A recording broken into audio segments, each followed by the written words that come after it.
भागने की जरूरत नहीं है। सत्संग सुनो, उसे अपने आचरण में उतारो। ये बात आप कागज में लिख लो, चाहे दिमाग में लिख लो, जब तक आपके आचरण शुद्ध नहीं होंगे, जब तक आप भजन नहीं करोगे, जब तक आप दूसरों को सुख नहीं दोगे, मन वचन कर्म से किसी को भी दुख नहीं पहुंचाना, तब तक आप भागे। और यहां से लेकर ब्रह्मलोक तक अगर आपको सुख मिल जाए तो बता देना, आ ब्रह्म भुवनान लोकान पुनरावर्तिनो, अर्जुन यहां सुख मिलने वाला है। आ ब्रह्म स्तंभ पर्यंतम सर्वम मायामयम जगत, यहां सुख मिलने वाला है। अगर सुख सिंधु भगवान का भजन नहीं करेंगे, बैठ के अपने घर में बैठकर आधा घंटा भजन नहीं करेंगे, मारे घूम रहे हैं, सोच रहे हैं ये भगवान का अवतार है, हमारा कल्याण हो जाएगा। ए भाई, जब भगवान वास्तविक अवतार लिए और जो भजन नहीं किए उनका भी कल्याण नहीं हुआ। भगवान के अवतार के समय हम भी रहे होंगे कहीं ना कहीं, किसी जीव जंतु के कल्याण हुआ क्या? अब भजन करोगे तो कल्याण हो जाएगा। हमारी बात मान लो। बार बार आपको कभी कड़वे शब्दों में, कभी मीठे शब्दों में बताते हैं, ए भाई, बचपन से भगवान के मार्ग में लगे हुए हैं, हमको अपना कर्म भोगना पड़ रहा है। जो शरीर रचना के समय रचा गया था, वो सुखद या दुखद कर्म भोगना पड़ा। रामकृष्ण परमहंस जी के कैंसर था, भाई जी हनुमान प्रसाद पोद्दार जी के उदर में कैंसर था, बड़े बड़े महापुरुषों को भोगना पड़ा। तो ये जो हमें दुख मिलते हैं ना, ये पाप के कारण मिलते हैं। लोग मारे घूम रहे हैं, दुख मिटाने के लिए सोचते हैं कोई जादू कर दे, कोई टोना कर दे, कोई जंतुर बांध दे, कोई आशीर्वाद दे दे। अरे काहे को पागल हो? यदि तुम अच्छे आचरण करते हो, भगवान नाम जप करते हो, सद्धर्म से चलते हो, तो तुम्हें किसी से आशीर्वाद मांगने की जरूरत नहीं। बात मान लीजिए, प्रार्थना मान लीजिए। दिखावे में लाखों लोग अपने जीवन को नष्ट करने के लिए तैयार हैं।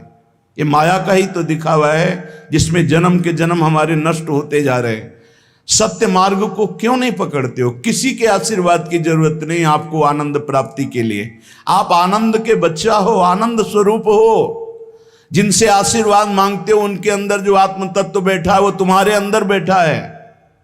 वही संपूर्ण आनंद लिए तुम्हारे अंदर बैठा है। तुम्हें किसी से गिगियाने की जरूरत नहीं। बस तुम अपने स्वरूप को नहीं पहचान पा रहे हो, अपनी शक्ति को जागृत नहीं कर पा रहे हो, इसलिए तुम दौड़े घूम रहे हो। प्रारब्ध को भोग लो।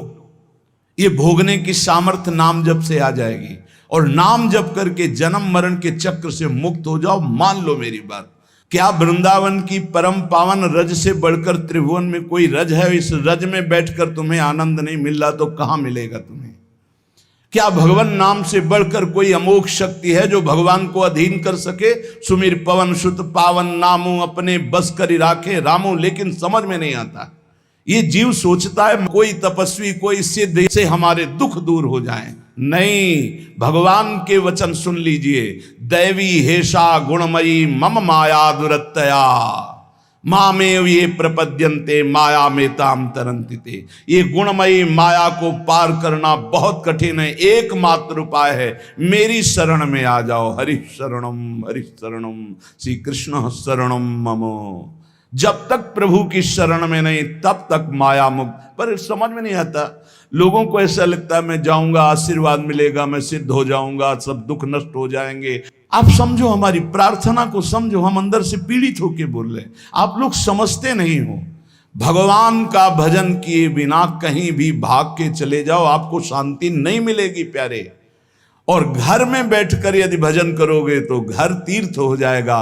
घर में भगवान पधारेंगे, आप आनंदित हो जाओगे। संत संग का फल होता है भागना, मिट जाना।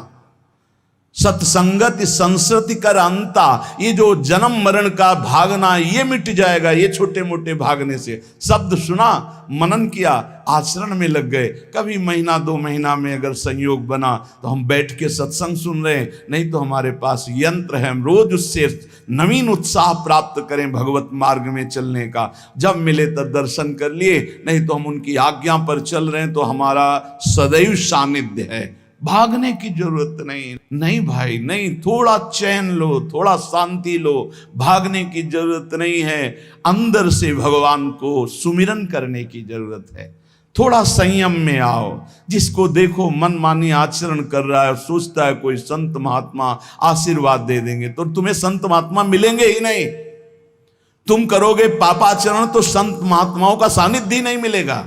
पापवंत कर सहज स्वभाव, भजन मोर ते भावन काऊ, जो पे दुष्ट हृदय सोई होई, मोरे सन्मुख आओ की सोई। अच्छे आचरण करो, घर बैठे महात्मा मिल जाएंगे, कोई आ जाएंगे ऐसे, तुम्हें कृतार्थ कर जाएंगे।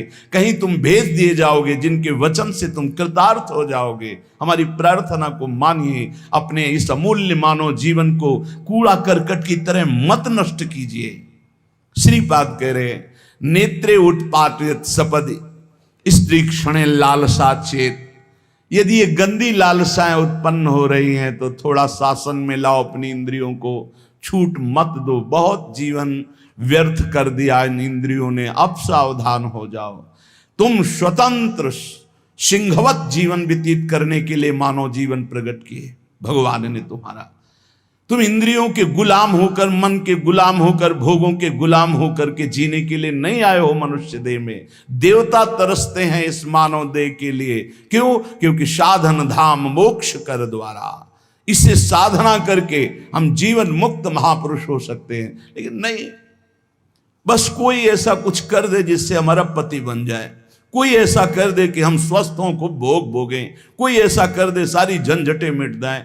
अरे औरों की तो बात जाने दो, भगवान जिनके घर में अवतरित हुए आप वहां दृष्टि डालिए। इतने बड़े भजनानंदी महात्मा वसुदेव और देवकी कंस कारागार में बंद किए हुए भगवान पधार रहे हैं, हथकड़ी बेड़ियों से जकड़े हुए। आप विचार कीजिए, भगवान के सिवा तुम्हें कोई बंधन मुक्त नहीं कर सकता। और सब तरंगे हैं, भगवान भगवान है, हमारी बात को समझ लो। भगवान भगवान है, भगवान के भाव में डूब करके सब भगवत स्वरूप हैं। तरंग में वायु विकार है, वायु विकार हटा तो समुद्र ही है। पर इतना भेद है कि समुद्र करोड़ों अनंत तरंगे प्रकट कर सकता है, लेकिन एक तरंग समुद्र नहीं प्रकट कर सकती। ऐसे ही जितने महापुरुष हैं, जितने सिद्ध महापुरुष हुए, भक्त हो चाहे ज्ञानी हो चाहे योगी हो, वो माया विकार को नष्ट करके ब्रह्म रूप में लीन हो गए, तो ब्रह्म स्वरूप वो भी हो गए। ब्रह्मविद ब्रह्म ही भवति। लेकिन ब्रह्म तो ब्रह्म है, जिसने एक संकल्प मात्र से अनंत सृष्टि का सृजन कर दिया, उसकी समानता करने वाला त्रिभुवन में कोई नहीं। तो उन्हीं भगवान की, चाहे निराकार मानो, साकार मानो, सगुण मानो, निर्गुण मानो, उन्हीं भगवान की शरण में जाने के लिए सब संत महात्मा, और जो भगवान की शरण से अलग करके अपने को भगवान माने, तो हमें लगता है फिर बचना चाहिए ऐसे भगवानों से, जो अपने वचन से, अपने आचरण से, अपनी हृदय की भावनाओं से जीवों के माया जनित आकर्षण को नष्ट करके श्री भगवान से प्रीति करावे।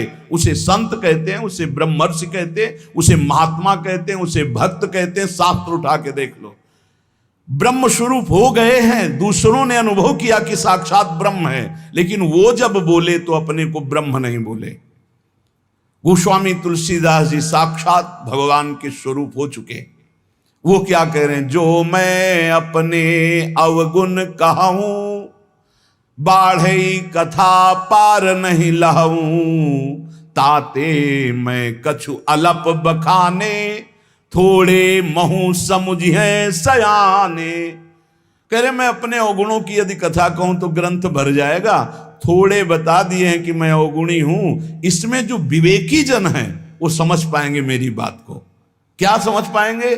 कि भगवान की शरण में जाने से जीव भगवत स्वरूप हो जाता है। गोस्वामी जी भगवत स्वरूप है, सामने भगवान बैठे हुए सबरी माता का स्तवन कर रहे हैं नवधा भक्ति के द्वारा। और सबरी जी ऐसा कह रहे, अधम ते अधम, अधम अति नारी, तिनमा मैं मति मंद अघारी। ये है महापुरुष, भगवान के चरणारविंद की नाम की लीला कथा की वृत्ति हृदय में जिनके संग से जागृत हो, वही सत्संग है। हम लोग बड़े बावरे हैं, अरे तरंग कभी समुद्र प्रकट कर सकती है? सब तरंगे हैं, वायु विकार हटा समुद्र हो गई, मुझे कोई इस पे संशय नहीं। बूंद अलग है तो बूंद है, और समुद्र में गिर गई तो समुद्र है, लेकिन बूंद समुद्र नहीं प्रकट कर सकती। ऐसी करोड़ों अनंत बूंदें समुद्र से, लहरों से ऐसे उठती रहती है, उनका नाम भगवान है, जिनसे अनंत महात्मा, अनंत ब्रह्म ऋषि, अनंत ब्रह्मांड सृजन, उन भगवान की शरण में जाने से इस माया से मुक्ति होती है। सब समझ नहीं पा रहे। अरे जिनका नाम जप कर, जिनका चिंतन करके, जिनके आश्रय से जीव ब्रह्ममय हो जाता है, भगवत स्वरूप हो जाता है, वही तुम्हें करना है। यही सत्संग से प्राप्त होता है। अगर ये ना प्राप्त हो तो सत्संग नहीं है, वो कहीं ना कहीं घुमा करके हमको भटकाया जा रहा है। भगवान भगवान है, वही सबके हृदय में है। जो हृदयस्थ भगवान में तन्मय हो गया, उसमें और भगवान में अंतर नहीं, बिल्कुल मुझे संशय नहीं। पर भगवान भगवान हैं, इतना समझना पड़ेगा। उनके स्थान में कोई नहीं है, उनके समान कोई नहीं है, फिर उनसे बड़ा कौन हो सकता है? ये भोले भाले जीव समझते नहीं, भागे घूम रहे। उन्हीं भगवान का नाम जप करो, चीख चीख के कहते हर प्रश्न का उत्तर नाम है। अगर नाम जप करके देखो तो प्रश्न ही नहीं रह जाएगा, सब समाधान हो जाएंगे। और भागे घूमे तो कभी प्रश्न की कभी शांति नहीं होगी, संशय पर संशय उठता चला जाएगा। श्रीपाद कह रहे हैं, यदि हमारी इंद्रियां कुमार्गगामी हो रही तो हमें शासन में लेना चाहिए। शासन में नहीं लोगे तो शासन तुम्हें शासन में ले लेगा। दो शासन है, एक है राष्ट्रीय शासन, एक है भागवतिक शासन। भागवतिक शासन जब लेगा तो फिर कोई बचा नहीं सकता, इसलिए अभी अवसर है, निकल चलो, निकल चलो। भागने की कहीं जरूरत नहीं, किसी से आशीर्वाद नहीं मिलेगा। कब होगा? हम कह रहे राधा राधा जपो, अगर कल्याण ना हो जाए तो हमें बता देना। भगवान अर्जुन से क्या कह रहे हैं? सामने अर्जुन जी खड़े हैं, कह रहे हैं तुम मुझे तभी अनुभव कर पाओगे जब अनन्य चेता सततम यो माम स्मृति नित्य सा तस्याम सुलभा पार्थ। सामने खड़े हो, कह रहे सुलभ नहीं हूं मैं, सुलभ उनके लिए हूं जो मेरा अनन्य भजन करते हैं, अनन्य चिंतन कर। पकड़ ही नहीं पा रहे, लाख सत्संग सुन रहे, पकड़ ही नहीं पा रहे। बिल्कुल नहीं, ऐसे नहीं हो। थोड़ा विवेकवान हो, मनुष्य जीवन मिला है। ऐसा नहीं कि कोई तुम्हें प्रलोभन दे दे तो हम तुम्हारे रोग नष्ट कर देंगे, हम तुम्हें सिद्ध कर देंगे, हम तुम्हें धनी बना देंगे। हम कहते हैं कि हो सकता है 1000 जाते हैं, उनमें से 100 लोग ठीक हो गए हों। कैसे? पूर्व का पुण्य 100 का तुक्का लगा और ठीक हो गए। वो कहते हैं कि मैं कसम खा के कहता हूं मैं ठीक हो गया हूं। हम बिल्कुल 100% मानते ठीक हो गए, लेकिन उसके प्रताप से नहीं, आप अपने पुण्य प्रताप से ठीक हो गए। आपके ठीक होने का समय आ गया है, इसलिए आपका तुक्का लगा, आप गए, यश उसको मिल गया और आपका काम बन गया। हमारी बात को समझो। अपने लोग बहुत शास्त्र सम्मत, बहुत उसको सुलझ कर भगवत मार्ग को चल करके आपको बोल रहे हैं। अगर इन कर्मों को मिटाने के लिए जो हमारे शास्त्र बने हुए हैं उनके सिद्धांत के अनुसार चला जाए तो मिटा दिया जाएगा। लेकिन जब मिटाने की सामर्थ्य आती है तब लगता है अब इसको रख के क्या करेंगे, हमारे को तो प्रभु के पास जाना है, हमें तो दिव्य भाव देह प्राप्त है, हमें अपने स्वामी, अब इस शरीर का क्या करेंगे। तो जैसे सांप अपनी केचुल से संबंध नहीं रखता, ऐसे महापुरुष अपने शरीर से संबंध नहीं रखते। आप हमारी बात को समझ नहीं पा रहे, भटकते घूम रहे हैं, मारे घूम रहे हैं, क्लेश, अशांति, नाना प्रकार के दुख। अरे भाई, भगवान की शरणागति प्रतिपल परमानंद प्रदान करती है। क्यों नहीं शरण में हो जाते? क्या तुम्हारा पांच भौतिक देह नहीं? क्या हमारा पांच भौतिक देह नहीं? क्या तुम भगवान के अंश नहीं? क्या हम भगवान के अंश नहीं? अंतर क्या है? तुम संसार का चिंतन करते हो, भगवान का चिंतन करते हैं, तो क्या तुम भगवान का चिंतन करके नहीं बन सकते महापुरुष? क्या तुम स्वयं ऐसी शक्तियों को जागृत नहीं कर सकते? तुम सो रहे हो, जागो, भागने की जरूरत नहीं।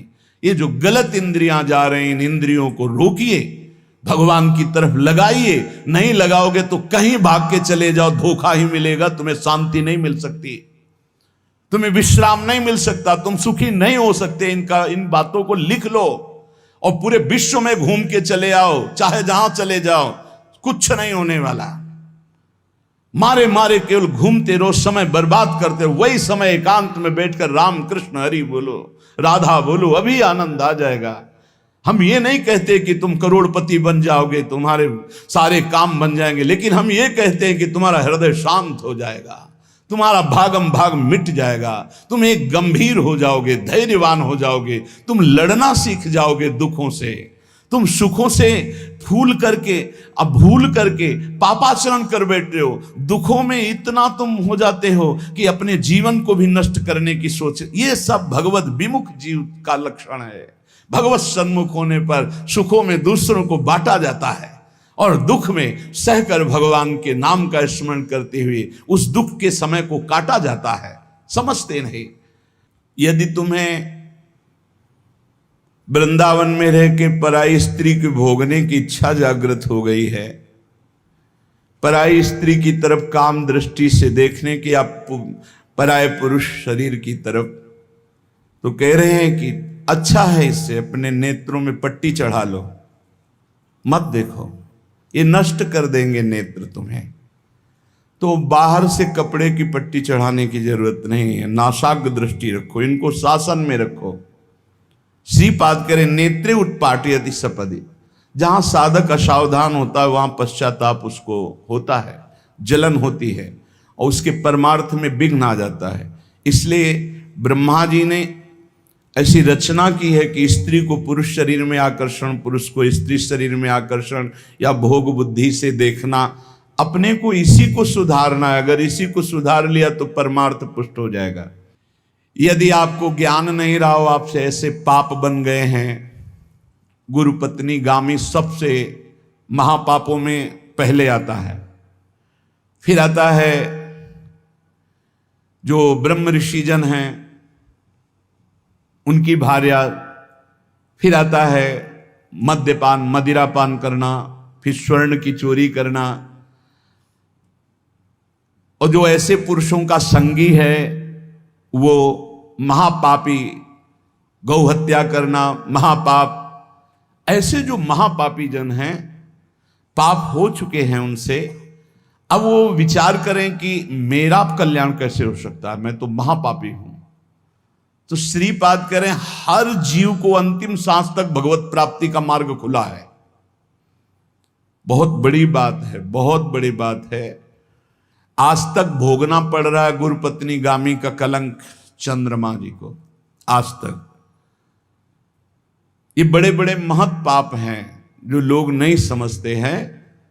ये बात समझ लें, पर स्त्री गमन, मदिरापान, द्वैत कीड़ा, स्वर्ण चोरी, गुरु पत्नी गामी, ब्रह्म ऋषियों की तरफ जो उनकी भार्या है उनकी तरफ ये काम भाव से देखना, गौ हत्या, ये महत पाप हैं। ये पाप नष्ट कर देते। भ्रूण हत्या, ये सब महत पाप है। अगर ये पाप बन गए हैं जाने अनजाने में जीवन में, और अब हमने सत्संग सुना तो अब हमें प्रायश्चित हो रहा है कि मेरा कल्याण कैसे हो सकता है। तो श्रीपाद कह रहे, एक बार हृदय से जलन पैदा करो कि मेरे से बहुत गलती हो गई, और श्रीधाम वृंदावन आ जाओ। वृंदावन की परिक्रमा करो, रज में लोटो, रसिकों का संग करो। ये नियम ले लो कि अब जीवन में कभी पाप नहीं करेंगे, और नाम जपना शुरू कर दो। तो कह रहे हैं निश्चय सुनिर्वाही महाधार्मिका, निश्चित वो धार्मिक हो जाएगा, उसके सारे पाप नष्ट हो जाएंगे और भगवत प्राप्ति कर लेगा इसी जन्म में। भगवत प्राप्ति आखिरी सांस तक हो सकती है। आखिरी सांस में बोला राधा राम कृष्ण हरि, बिल्कुल भगवत प्राप्ति हो जाएगी। विश्वास कर लो इस बात पे। इसलिए कोई भी कभी निराश न हो कि मुझे भगवत प्राप्ति नहीं हो सकती, मेरा कल्याण नहीं हो सकता। इस श्लोक में श्रीपाद ने बताया, यदि ऐसे महापाप किए हुए हो तो श्रीधाम वृंदावन आ जाओ। धाम है भगवान का, निज धाम है।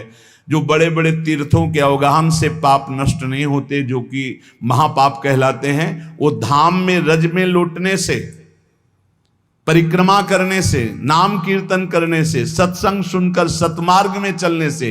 कह रहे हैं निश्चय सुनिर्वाही महाधार्मिका, निश्चय उसके सारे पाप नष्ट हो जाएंगे और धार्मिक ही नहीं महाधार्मिक हो जाएगा। यदि ऐसा पुरुष है, ऊपर के श्लोक में जो बताया महापापी, अब कह रहे हैं अगर ऐसा पुरुष है कि कभी धर्म की चर्चा ही नहीं सुनी। जो सदैव अधर्म में ही ग्रस्त रहा है और इतना नीच है कि पापी लोग भी उसकी निंदा करते हैं। कुछ पाप ऐसे होते हैं जिनकी पापी लोग भी निंदा करते हैं। जैसे जेल कोई जाता है, हमें बताया गया है, तो उनमें कैदी लोग पूछते हैं क्या करके आया है, वो बताया गया कि भाई ये राष्ट्र रक्षा के लिए ऐसा ऐसा किया, पर अधिकार नहीं था, तो अनाधिकार चेष्टा में इसने अपने समाज की रक्षा के लिए ऐसे ऐसे किसी ऐसे उपद्रवी को मारा। तो हाथ मिलाते हैं उसको सम, ये काहे क्या है, बोले अपनी बेटी के साथ ऐसा गंदा आचरण कर। तो बोले वहां के कैदी भी गुस्सा होकर उस पर दृष्टि रखते हैं, उसे घृणित दृष्टि से देखते हैं। तो यहां कह रहे हैं जो धर्म की वार्ता नहीं जानता, अधर्म से ग्रसित रहा है, और नीच पुरुष पापी लोग भी उस पर क्रोध दृष्टि से देखते हैं कि बहुत ही नीच है ये। ऐसे खोट कर्म करने वाला समाज से जो बहिष्कृत हो चुका है और निश्चित हो चुका है कि अब इसकी दुर्गति पक्की है, उसके लिए भी एक चांस है। बोले निजोरु कृपया शांत्या च वृंदावनम स्वस्मिन नामृत चेत ददाति वसतिम धन्योस्ति वृंदावने।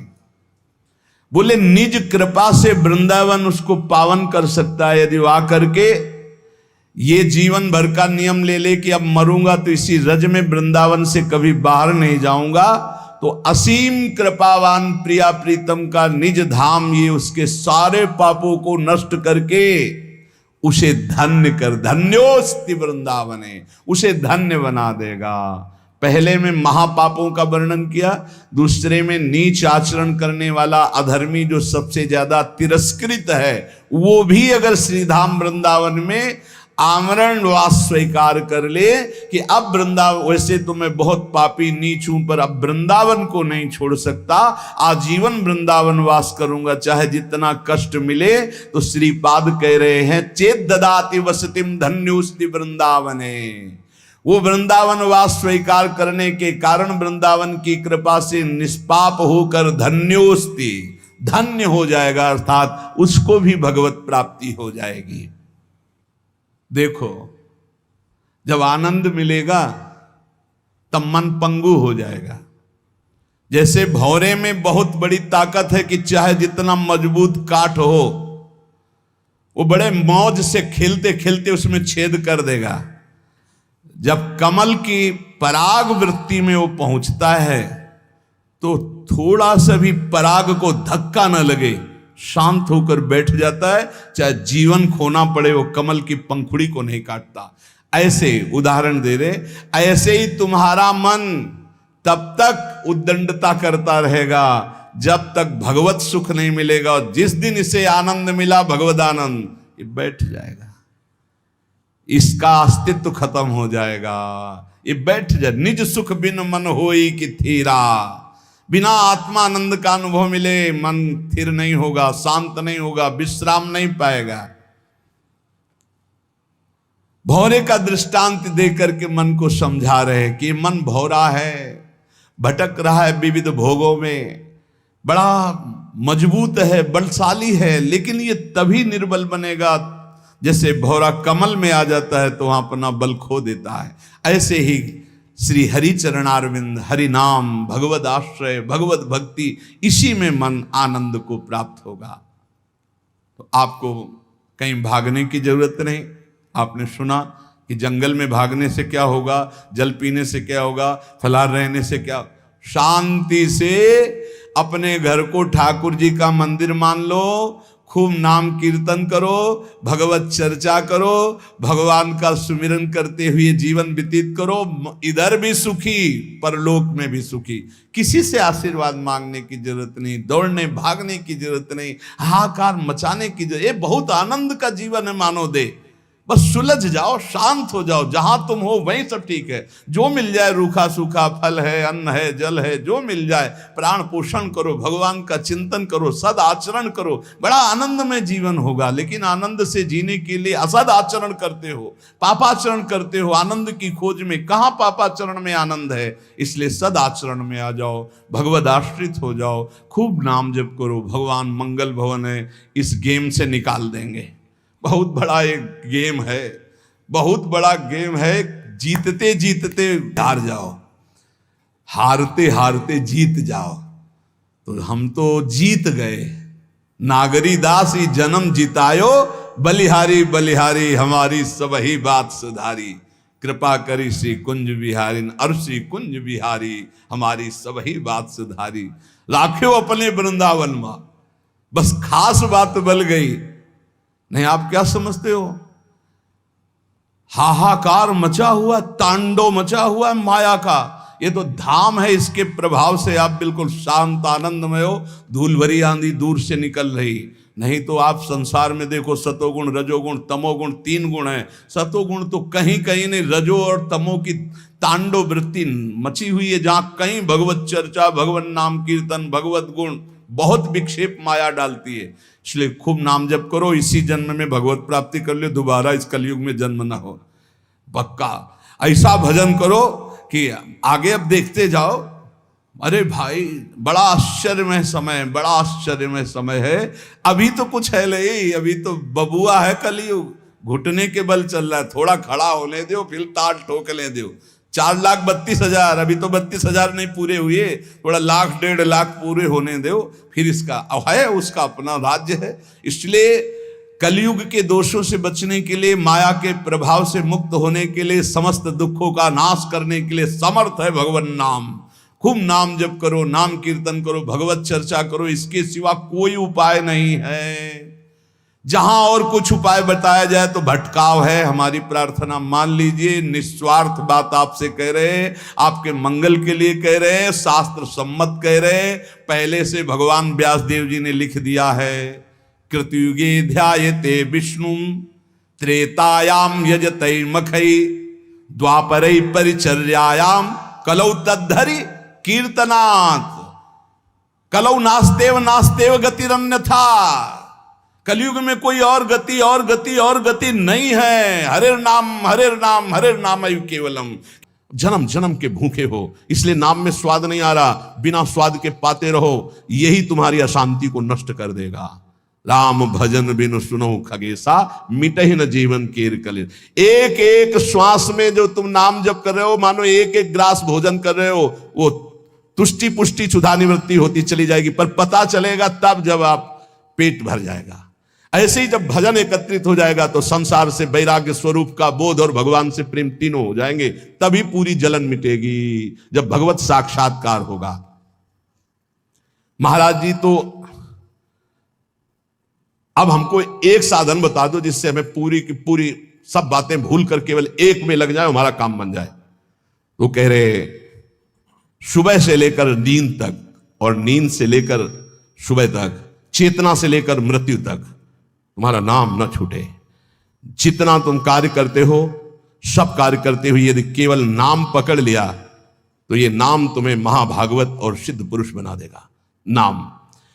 नाम कैसे पकड़ा जाता है? जैसे प्यासे आदमी को खूब अच्छे अच्छे पकवान सामने रख दो, उसे अच्छा नहीं लगेगा, केवल पानी चाहिए, पानी। जैसे भूखे आदमी के पास हीरा जवाहरात दुनिया के सब रख दो, नहीं, भोजन चाहिए, भोजन। ऐसे तुम्हारा नाम में प्रेम हो, उठते बैठते चलते फिरते खाते पीते सब समय नाम नाम नाम, तब तुम्हारे अंदर दिव्यता जागृत हो जाएगी। बाबा, नाम से प्रेम नहीं होता, नाम जपने में मन नहीं लगता।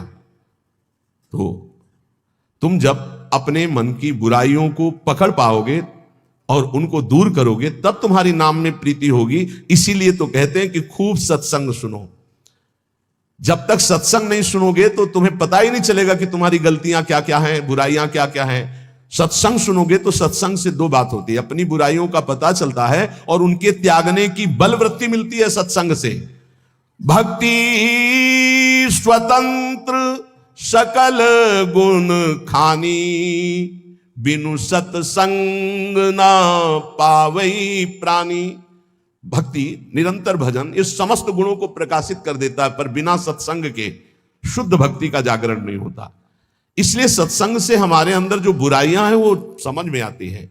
बुराइयों को दूर करने की सामर्थ्य भी सत्संग से आती है। फिर सत्संग से ऐसा मन सावधान हो जाता है कि बुराई करने की तो बात जाने दो, बुराई की समीपता बर्दाश्त नहीं होती है, बुराई का चिंतन बर्दाश्त नहीं होता है। हृदय दर्पण की तरह साफ हो जाता है, जरा सी भी बुराई बहुत बड़ा पहाड़ जैसा दिखने लगती है। ऐसे उपासक के हृदय में नाम के प्रति प्रियता हो जाती है और वो खूब निरंतर नाम जपने लगता है। महाराज जी, लोग कहते हैं कि भगवान के दर्शन से क्या मिल जाएगा, क्या लाभ हो जाएगा? भगवान के दर्शन हो गए तो फिर बाकी क्या रह जाएगा? उत्तर, भगवान के दर्शन से बढ़कर कोई लाभ? अरे अभी तो भक्ति करो, मन को शुद्ध करो, खूब नाम जप करो, फिर आगे तुम देखोगे भगवत साक्षात्कार से बढ़कर कोई लाभ होता है? अरे जिसके जानने के बाद कुछ जानना बाकी नहीं रहता, जिसे पाने के बाद कुछ पाना बाकी नहीं रहता, वो भगवान है। उनका साक्षात्कार होने के बाद जो दिव्यता, जो दिव्य आनंद रहता है, उसे कुछ बाकी रहता है। तो हमें क्या करना चाहिए? फिर हम कह तो रहे तुम्हें निरंतर नाम जप करना चाहिए, निरंतर नाम जप करना चाहिए। तो माला से जपें या अंगुलियों से जपें? भाई, नए साधक को गिनती से नाम जप करने में ज्यादा रुचि होती है, इसलिए गिनती पर दृष्टि नए साधक को संख्या पर रखनी चाहिए। ये बहुत अच्छी बात कह रहे हैं। नए साधक को संख्या पर दृष्टि रखनी चाहिए। आज 11 माला किया, फिर और बढ़ाया, फिर और बढ़ाया, फिर और आगे चल करके फिर ऐसा मन हो जाता है कि फिर वो निरंतर जब पकड़ता है तो माला भी अच्छा नहीं लगता। कौन गिनती करे, कौन सुमेरु आई तो पलटे, उधर ध्यान दे या अंदर ध्यान दे, फिर वो स्थिति आती है। बाबा, नाम जपने में जैसे मन भागता है तो क्या करना चाहिए? तो नाम को बार बार लिखे या नामी की मूर्ति सामने बना रख ले, छवि सामने रख ले, उस छवि को बार बार देखता रहे। मनो राधा वल्लभ लाल जी की छवि रख ली, बार बार देख रहे हैं, नाम जप कर रहे हैं, फिर अंदर राधा वल्लभ की छवि देख रहे हैं, फिर नाम जप कर रहे हैं, फिर बाहर देख रहे हैं। मन भागे तो छवि में लगाओ, नाम में लगाओ। बाबा अच्छा बताइए, नाम में प्रीति कैसे हो? शरीर पवित्र रखो, वस्त्र पवित्र रखो, भोजन पवित्र रखो, संग पवित्र रखो, तो विचार पवित्र होंगे। विचार पवित्र होगा तो फिर यह समझ में आ जाएगा कि नाम के बराबर कोई साधना नहीं है। नाम जपने के बराबर कोई साधना नहीं। जो नाम जप करता है उसके लौकिक और पारलौकिक सारी कामनाएं पूर्ण हो जाती है और उसको मोक्ष पदवी मिल जाती है। यदि मोक्ष नहीं चाहता तो उसे प्रेम प्राप्त हो जाता है। देखो, जैसे सूर्य नारायण उदय होते ही अंधकार नष्ट हो जाता है, ऐसे नाम का प्रकाश होते ही अज्ञान अंधकार नष्ट हो जाता है। पर ये उन्हीं का होता है जिनकी पवित्र दिनचर्या होती है। शरीर पवित्र रखो, वस्त्र पवित्र रखो, भोजन पवित्र रखो, विचार, आपके विचार अगर गंदे हैं तो फिर नाम कैसे चलेगा अंदर? विचार पवित्र रखो। देखो, हम तो कहते हैं जब प्रातः काल उठो तो खूब नाम जप करो, जब सूर्य उदय हो रहे हो तो खड़े होकर उनका आदर करो, अर्घ दो, दंडवत प्रणाम